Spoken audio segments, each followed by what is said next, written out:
What's up, everybody? It's Joel with the one and only Real Broker coming at you with another video. And today we're talking about how to break into the new construction niche. So if you guys are ready, let's get straight to it.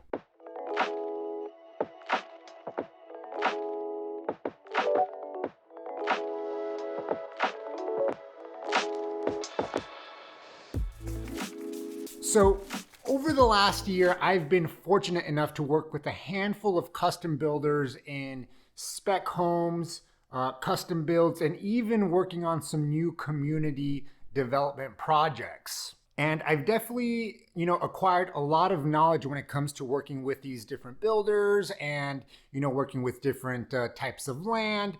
And I'm really excited to share this with you guys because it's an untapped niche. There's a ton of money to be made out of it, and it's super easy.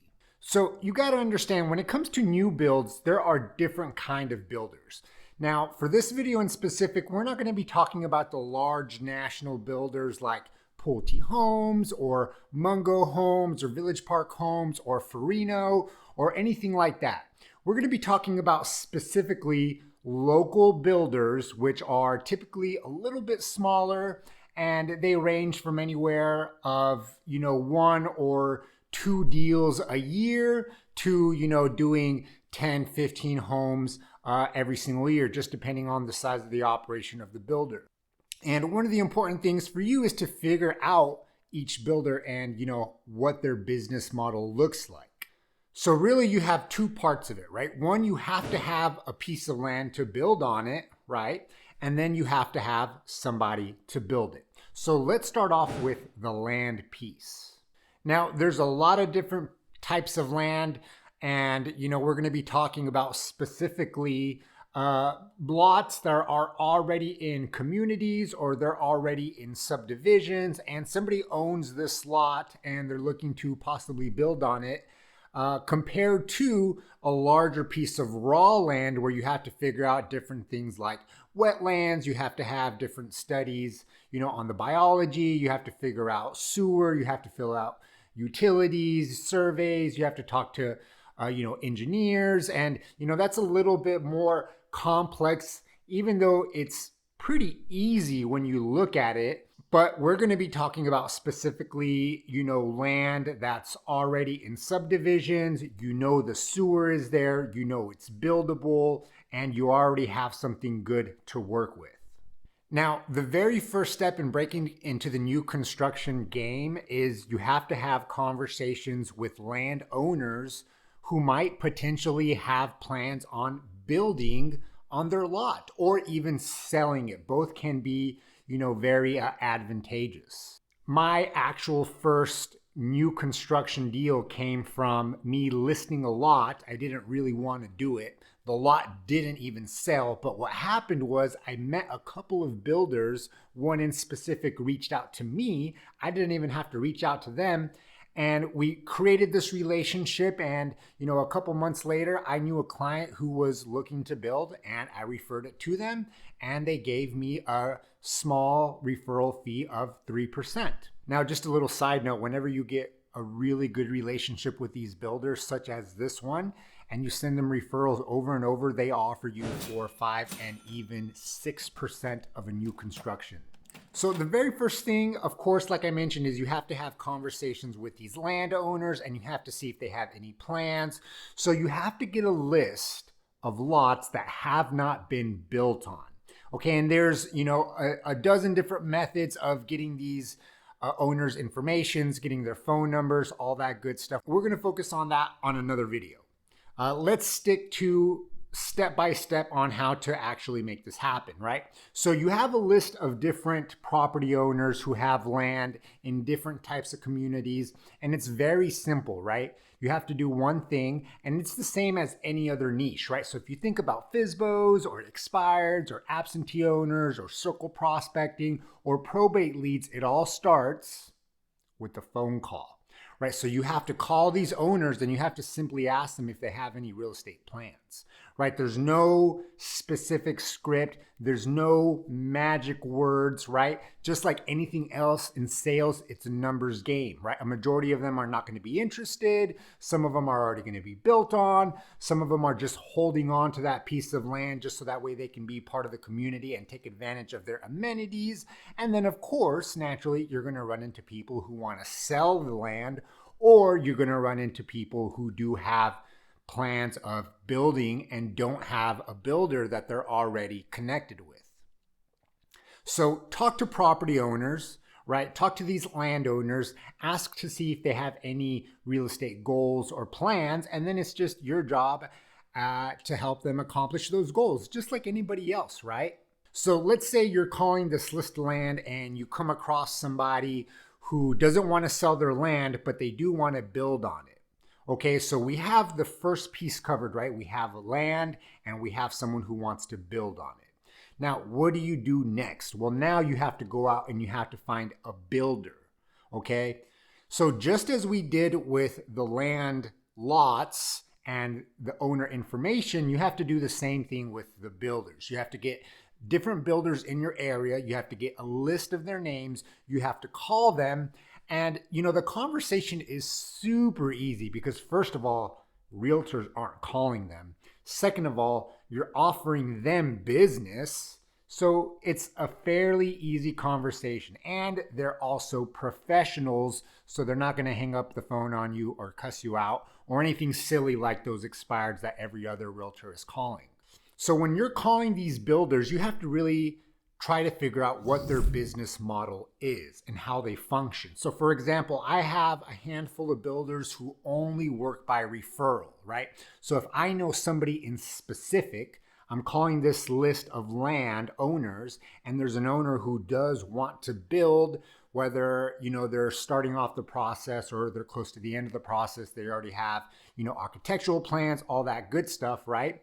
Then at that point, if I have someone specific that wants to build, I will connect them with my builders who only work off referral. Now, some builders are a little bit different, right? Some builders are okay with building spec homes and then selling that on the free market. So if you run across a landowner who has a piece of land and they want to put it for sale, of course, you can be the listing agent of that lot. And at the same time, you can go through your list of builders and you can look for the ones who you've already connected with, who really specialize and who really enjoy doing spec homes. Now, you just have to keep calling these list of builders and these list of land owners until you find different ones which you can make connections with. And then, of course, you play matchmaker and match them up depending on what their goals are or what their business model is like. So just to give you a real brief general script or conversation guideline when you're calling these builders, it would go something along the lines of this, right? So I would call a builder and I would say, hey, it's Joel with Real Broker. How are you? They're very receptive because they're professionals and they don't have a bunch of people blowing them up. And then you just pitch them the idea. Hey, look, I have this land and, I have an owner who's interested in building on it, or I have this land and it could be a good opportunity to put a home on and then sell it.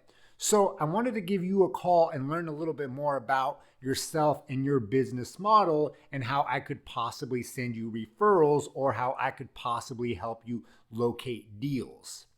Then from that point, they start talking. You learn a little bit more about their business model. Some builders only do 1 or 2 homes a year. Some of them do it on a larger scale. Some of them only do it locally. Some of them do them across different states. So you got to get to know the builder and then build a list or a database of these builders who you've already spoken to.